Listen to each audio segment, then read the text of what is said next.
பூஞ்சோலை மாணவர்கள் அனைவருக்கும் வணக்கம்.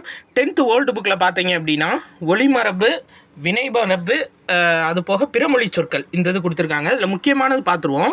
அதாவது ஒளிமரபில் வந்து ஆடு கத்தும், எருது எக்காலமிடும். சரியா, அதை ஞாபகம் வச்சுக்கோங்க. எருது எக்காலமிடும், குரங்கு அளப்பும், பூனை சீரும். சரிங்களா, இது வித்தியாசமாக இருக்கும். பூனை சீரும், எலி என்ன பண்ணும் அப்படின்னா கீச்சிடும். எலி கீச்சிடும்.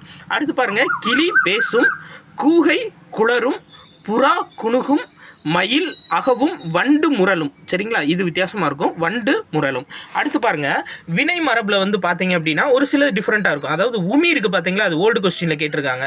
அதாவது உமி கருக்கினான். இப்போ அம்பு எய்தார் ஆடை நெய்தார், அதாவது அம்பு எய்தார் ஆடை நெய்தார், உமி கருக்கினான். சரிங்களா, ரொம்ப முக்கியம். உமி கருக்கினால் இல்லை உமி கருக்கினான். சரியா, அதே மாதிரி பூ பறித்தால்னு ஓல்டு கொஸ்டினில் இருக்குது, ஓல்டு புக்கில் இருக்குது. ஆனால் பூ வந்து கொய்தான் தான் வரும். சரிங்களா, புது புக்கில் மாற்றிட்டாங்க. பூ கொய்தான், இலை பறித்தான்னு வரும். சரியா, அதே பாருங்கள், மரம் வெட்டினான், மாத்திரை விழுங்கினான். இது முக்கியம். அடுத்து சோறு உண் முறுக்கு தின். இது ரெண்டும் ஞாபகம் வச்சுக்கோங்க. சோறு உண்ணு முறுக்கு தின்னு. அடுத்து தண்ணீர் குடி பால் பருகு. இது ரெண்டும் ஞாபகம் வச்சுக்கணும். தண்ணீர்னா குடி, பால்னா பருகு. இது ஓல்டு கொஸ்டின்ல நிறைய தடவை கேட்டிருக்காங்க. சுவர் என்ன அப்படின்னா எழுப்பினான்னு அர்த்தம். சுவர் அப்படின்றது எழுப்பினான்.